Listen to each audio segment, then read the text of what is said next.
ছোট্ট একটি ইসলামিক গল্প আপনাদের শোনাবো। বাস্তব গল্প। এক কাঠুরিয়া এক মালিকের কাঠ নিয়ে যাচ্ছিল মালিকের বাসায়। হাঁটতে হাঁটতে হাঁটতে ওই কাঠুরিয়া ওখান থেকে সামান্য এক কাঠের টুকরা নিয়ে খিল হিসাবে ব্যবহার করে। কিছুদিন যাওয়ার পর ওই কাঠুরিয়া মারা গেল। মৃত্যুর পর আল্লাহ তাআলা তাকে জিজ্ঞাসা করলো, এই কাঠুরিয়া, তোমাকে তো ওই ব্যক্তি তোমার ন্যায্য মজুরি দিয়েছিল, কিন্তু তুমি ওখান থেকে সামান্য একটু কাঠের টুকরা তুমি কেন নিলে, কেন ব্যবহার করলে খিল হিসাবে? এটার হিসাব আমার কাছে তুমি দাও। এই হিসাবের কারণে তাকে জাহান্নামে নিক্ষেপ করলো।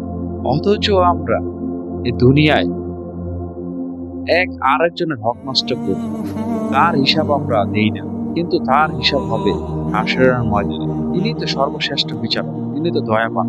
অবশ্যই আপনার আমার বিচার হবে সঠিক বিচার।